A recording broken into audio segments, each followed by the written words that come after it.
Good morning again, and thank you all for being here. It's lovely to see you. Thank you for your practice. For those of you who don't know me, my name is John Newman, and I'm one of the lay facilitators at the center. And along with Max and Sophia, I teach the Mindfulness for Kids family program here at the center, which is a real pleasure. And I'd like to talk this morning about everyday Dharma. The Buddha often reminded us that the Dhamma is something to be lived experientially, not merely studied or believed. It's meant to touch our ordinary lives, how we show up in the world, how we care for and interact with one another. And so, again, today I want to talk about everyday Dhamma. And it's very much related to the title of Michael Bresman's book, and I think foundational to the way that we practice at this center, the idea of awareness in action. In my experience, this is really the heart of mindfulness practice. It is not just something we do on retreat or when we're sitting in the meditation hall. It is about learning how to carry awareness into the ordinary flow of the day. When we're sending emails, speaking with a friend, or walking outside, or driving our cars. And I also want to weave in a related theme, which is the idea of productive rest or restfulness. And I started thinking about this topic last week on Tuesday on Rosh Hashanah, when it was ostensibly a day off of work for me. I'm a teacher, and so school was closed on the Jewish high holy days. And it was a day on which I wished to take a little bit of a break and to have some rest, but it was also a day on which I felt I needed to get things done. And so I was torn a little bit between wanting to rest and wanting to be productive. And it led me to think a little bit about this idea of productive or constructive restfulness. Often in our culture, we think that if we're not very busy, if we're not accomplishing something, then we're wasting time. But the Buddha saw it differently. Mindfulness, meditation, pausing, all of these are actually highly productive as they help to restore the mind and balance the body and allow insight to arise. So the talk today has 3 parts.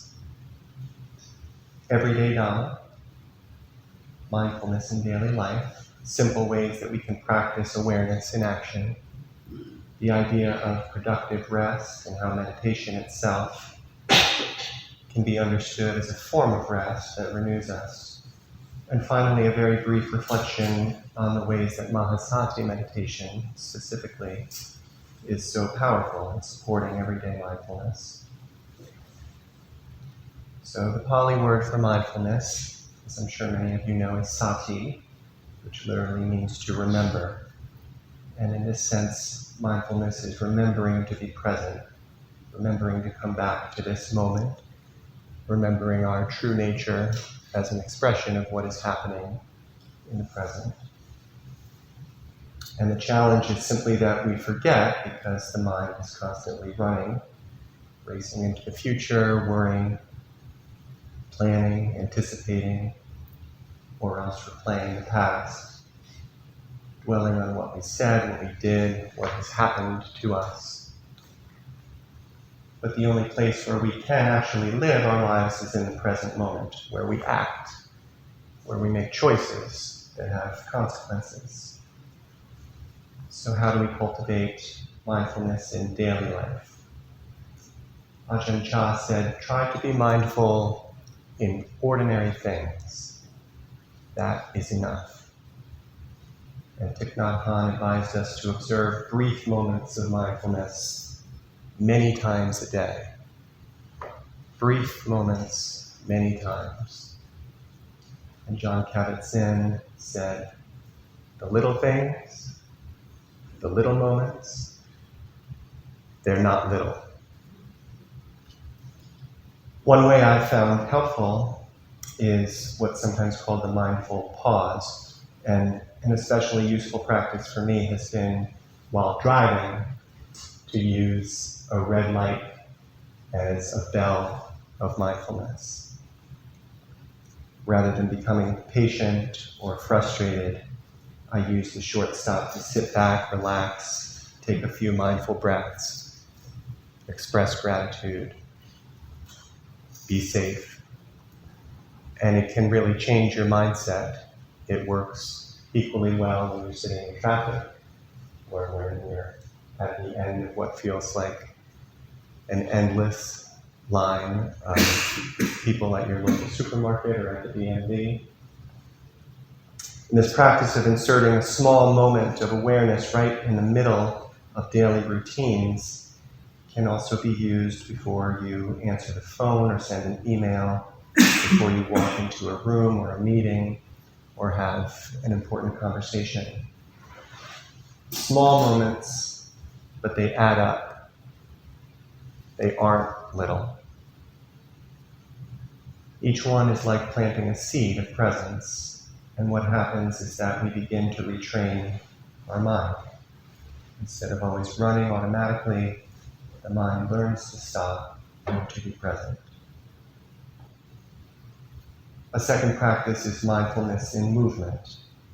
And we can make ordinary tasks into mindfulness practice, washing the dishes, feeling the warm water on our hands, noticing the movement of scrubbing, becoming aware of sensations, drinking our cup of tea, feeling the weight of the cup, noticing the warmth as you sip. In a more secular context, this is sometimes referred to as savoring, and I find that it can be very helpful.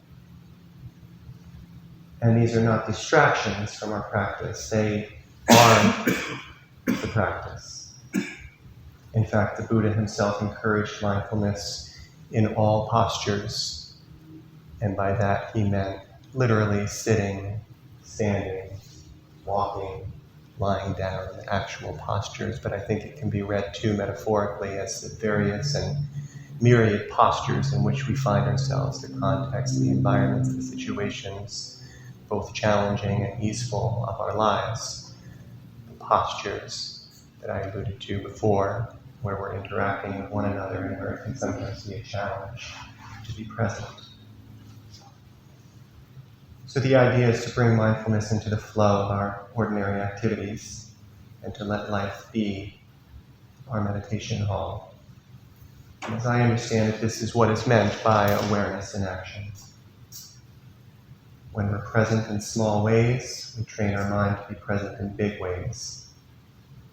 And it can benefit us when we find ourselves in conflict or in grief or in important decision-making moments and in acts of compassion. So now turning to the topic of productive or constructive rest. I hadn't settled yet on which I liked better, but the idea of productive rest, wherein most of us have grown up in a culture that prizes constant activity. We think of value in terms of doing, being productive, accomplishing things. And to rest, or stop, or pause, is sometimes seen as laziness. But the Buddha had a very different perspective. He saw that the mind, when agitated and restless, cannot see clearly. Just as a glass of muddy water must be set down before it becomes clear, the mind must also be given rest before insights arise. One of the kids' favorite activities in our Mindfulness for Kids program is the glitter jar, which we call the mindfulness jar, which is very simple. We fill jars with water and clear glue and lots of glitter, and we shake it up.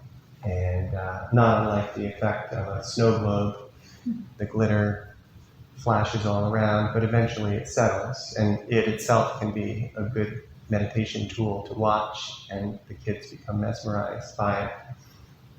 But sure enough, the glitter eventually settles, and we treat that mindfulness jar as a metaphor for our minds, and it helps them to understand the nature of thought. So mindfulness meditation and Mahasati meditation itself, in particular, is a form of productive rest, and it is awareness in action. When we sit quietly and we bring awareness to the movement of the body, it allows our minds to settle. And we are not running away from life, we're giving mind space to reset, allowing the nervous system to calm and the heart to soften and the body to release tension. And it is indeed deeply productive, because when we emerge from that rest, we are clearer and steadier and more compassionate, and we can act with greater insight. You may be familiar with the parable of the two woodcutters. It is not of the Buddhist tradition. In fact, I imagine it's apocryphal, but it's very much related to this topic of productive rest. So two woodcutters, lumberjacks, one young and virile and strong and ambitious, and the other older and more experienced, decided to have a contest to see who could chop more wood in the course of a day. And the younger, stronger woodcutter begins in earnest at a very fevered pace and chops away relentlessly over the course of the day with no breaks whatsoever, whereas the older, more experienced woodcutter undertakes a much slower, steadier pace, and on every hour takes about a 15-minute break, at which point he departs into the woods and disappears for that period of time, much to the delight of the younger, stronger woodcutter, who imagines that he's gaining a big advantage during that time and can make up for lost time. Well, not surprisingly, at the end of the day, the younger, stronger woodcutter is astonished to see that the older woodcutter has chopped significantly more wood than he, and indeed that the quality of his cuts is superior.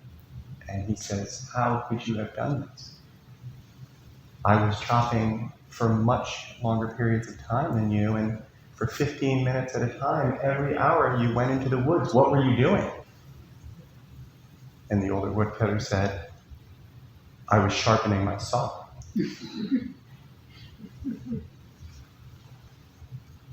So meditation, pausing, resting, these are ways of sharpening the mind.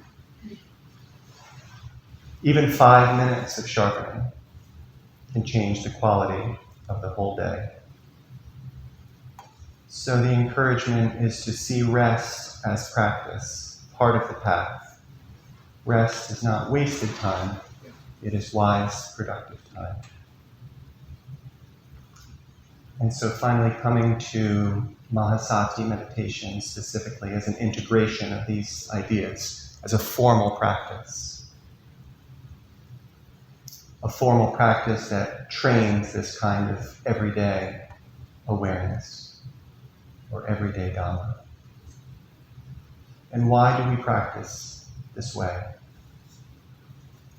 Mahasati meditation mirrors everyday life, however symbolically, because we're rarely still all day. We're moving, we're reaching, we're handling things. Mahasati takes these natural movements and makes them conscious and rhythmic and meditative. It shows us that mindfulness is not only about sitting still, it is about awareness in action. So Mahasati meditation is a powerful way to train the mind. It's accessible, keeps us engaged, and it teaches us to be present with the body in motion. Mahasati embodies the theme of awareness in action, and it is a form of productive rest. Because although the body is moving, the mind is resting in the rhythmic presence. It balances stillness and motion, rest and activity. And it reminds us that mindfulness doesn't belong to just one posture. It can be cultivated in many forms, all leading to the same freedom.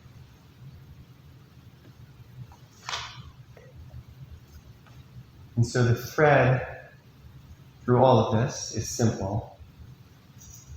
Mindfulness is about remembering to be present.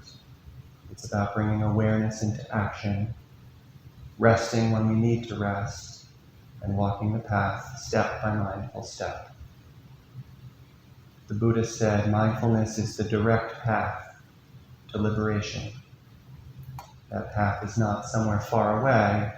It begins in this moment, in this step, in this movement, in this moment.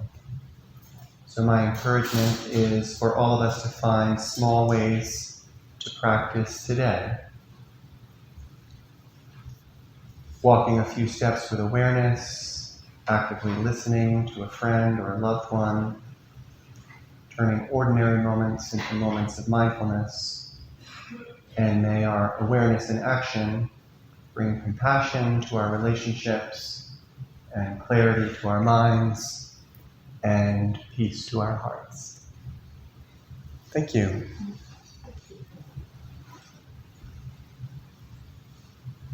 And now I would love to have a discussion if anybody has any thoughts about this idea of awareness in action, or any personal insights or stories that you wish to share, or any questions. I would invite everyone now to please share.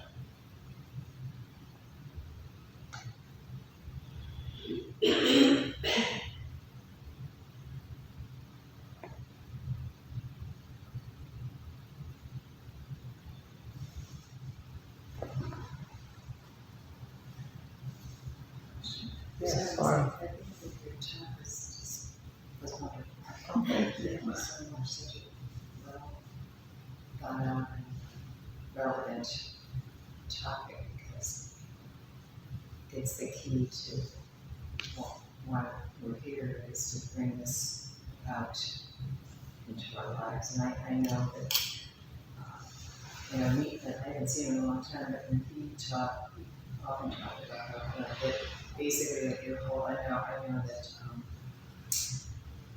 Long Tien taught that basically your whole life should be practicing all the time. And so I often think about that thing, and I, during my day, I just say, well, actually, you could be practicing that. I was just walking in from outside, and noticing that I'm walking in. But I like your idea of the red light, just having a few anchors in your life. I'm going to go ahead and take that up that I didn't have. But I think that's wise to have a few key times that you know that you're going to stop and pause.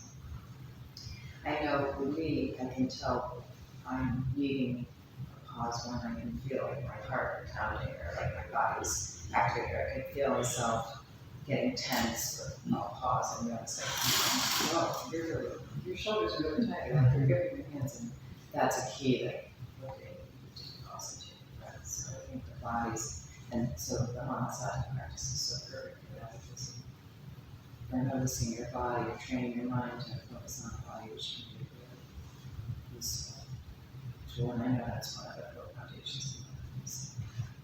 I guess I appreciate the talk. Thank you.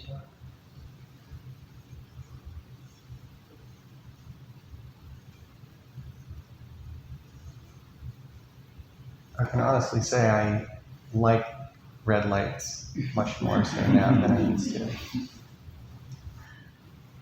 Well, if you can get yourself to practice mindfulness when you're doing repetitive tasks that you really don't want to do, one of the ones I can think of is addressing invitations, envelopes. If you can somehow tune out and enter a Zen state while you're doing that.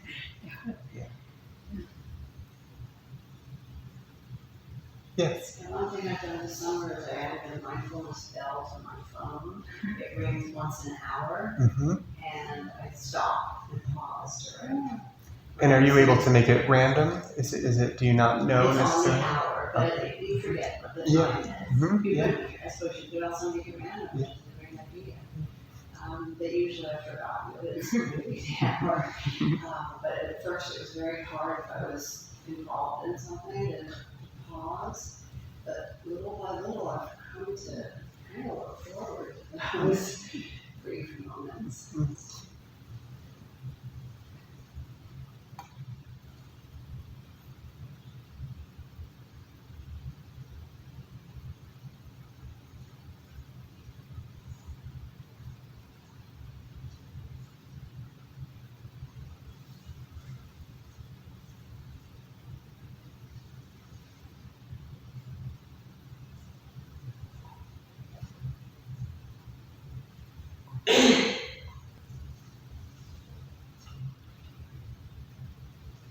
Does anybody else have examples of moments during their day when they find that it's important to take a pause, or any particular routines or habits that you do that helps to break up mundane tasks, as William was describing?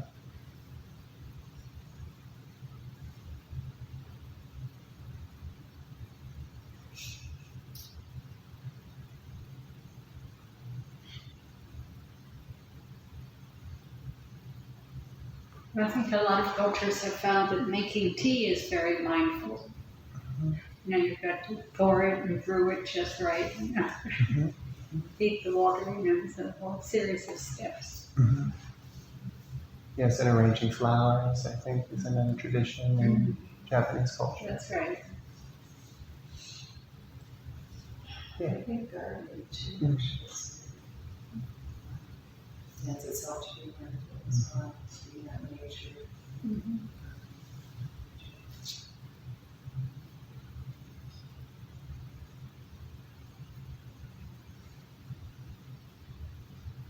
Any action can really be a moment of mindfulness. Right.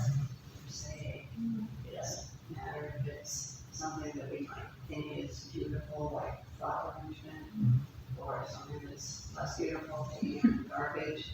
If we make it a moment of mindfulness and have that same quality of being in that present moment, being present. Yeah, and sometimes it's a wholly logical and safe way to be as well, to extend the example of driving, and it's not just when you're stuck in traffic or at a red light, but really being fully mindful anytime you're behind the wheel of a car. That just makes good sense. For me, it's exercise, I think. Running. Sometimes just leave the headphones at home and just, let your thoughts go and just take it in. Spend more time looking around and observing, rather than just focusing on the run. Just kind of focusing on the entire act, rather than just, I've got a mile left, or just kind of enjoying the entire process of it has been helpful for me. I have that with stairs, and if there's an elevator available, I try to avoid it, make myself go up the stairs methodically, and that's another mindful moment.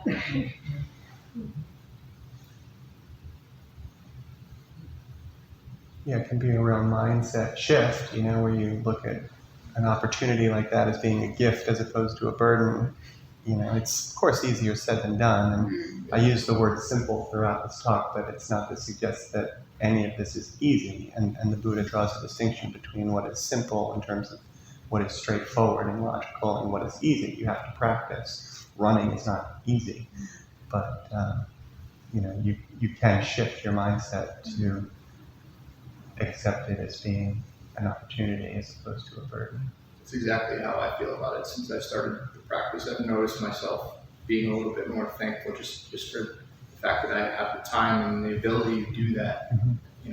It's something that I guess I wasn't prepared for, but I'm noticing it a lot more. So it's nice.